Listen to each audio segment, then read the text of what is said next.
Our quote for today is, "If you're the one praying for a blizzard, please just go to Dairy Queen instead." So yesterday and today we've been reading this powerful story of King David from the second book of Samuel. And in today's first reading we have the Lord sending his prophet Nathan to do a very difficult and a very challenging job, which is to rebuke the king. It's a spiritual work of mercy. He was sent to admonish the sinner. He was sent to convert the sinner, to bring about David's conversion. David was the king.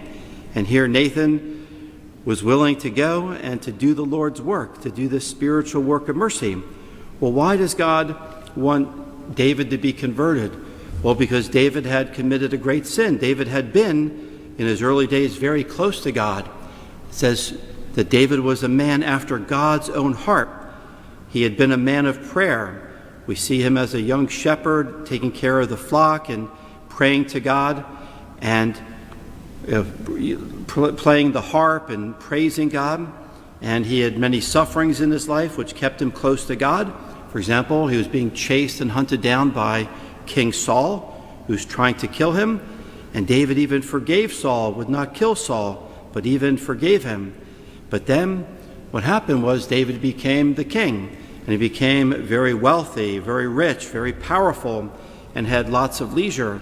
And we heard in the reading that normally in the spring when kings would go out with their armies into battle to defend their territory and to wage war, David stayed at home and let other people do the work. And what was he doing? He was taking siestas.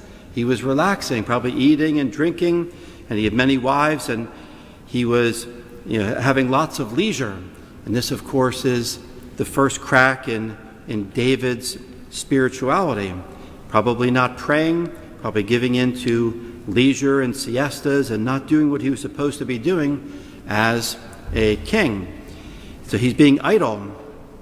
And we know that famous saying that idle hands are the devil's workshop. The devil loves people to be idle, where they have nothing to do. David was not being vigilant. He was not being active. He was giving into a life of eat, drink, and be merry, the pagan lifestyle. And so we have, we heard yesterday in the reading where David's taken his siesta, probably was not praying when he woke up, and instead he decided to take a stroll on the roof. And since he was king, he had the tallest roof in the area. He could look down upon others, and there he saw Bathsheba bathing. And that's called a temptation. Well, what you do with the temptation, normally what you should do is reject it, turn away, and get out of that area, and do not continue to cultivate that temptation. But what did David do? Just like Adam and Eve, we see the downfall of Adam and Eve and how they gave into temptation. We see the downfall of David. What he did was he cultivated, he continued to gaze, he continued to look, and he continued to desire and lust in his heart. And that led to words.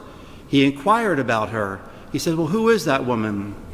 So they found out, and of course it discovered that she was married, and yet King David pursued her in action. So thoughts leads to words, leads to actions, and he had her brought to his palace, and he took advantage of her.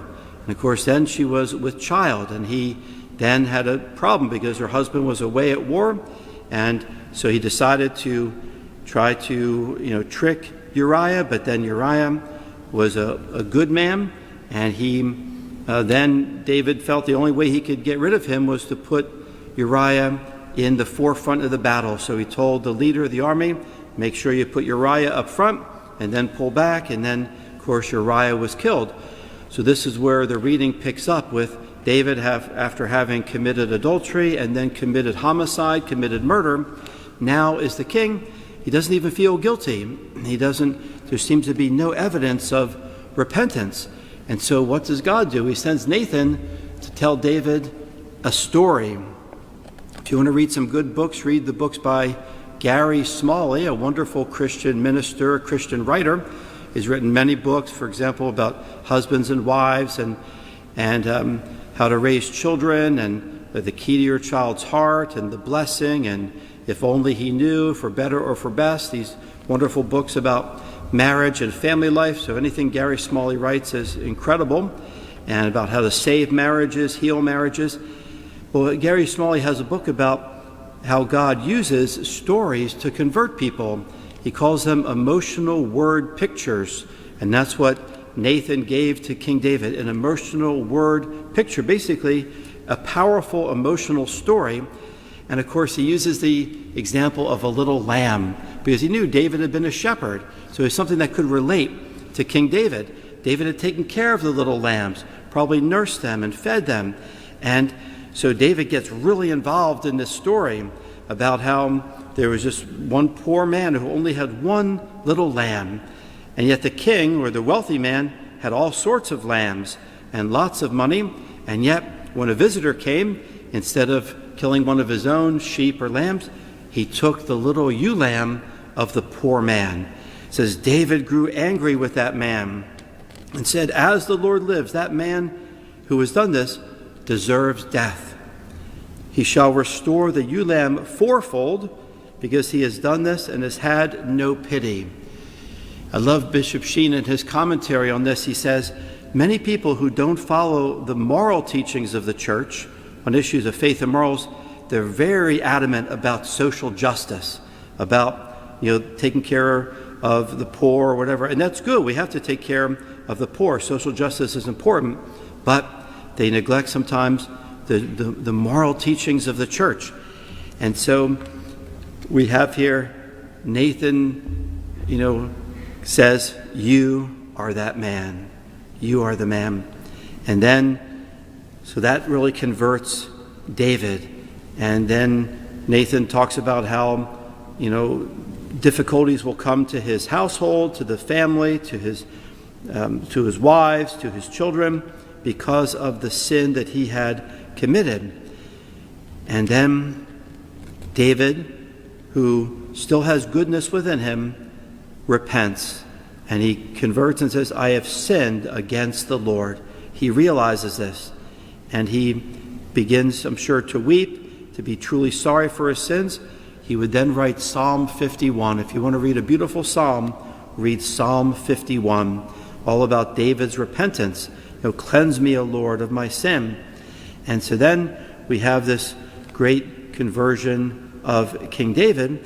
But even though Nathan says, your sin is forgiven, you shall not die, you still have temporal punishment. You'll still have to do penance and accept the sufferings that God allows in your life. See, that's why the Catholic Church has an understanding of the forgiveness of sin, but there's also penance that we must do. That's why when we go to confession, our sin is forgiven, but we still have to do the penance and to be truly have that temporal punishment absolved. So today we have that amazing story of the spiritual work of mercy, Nathan converting King David.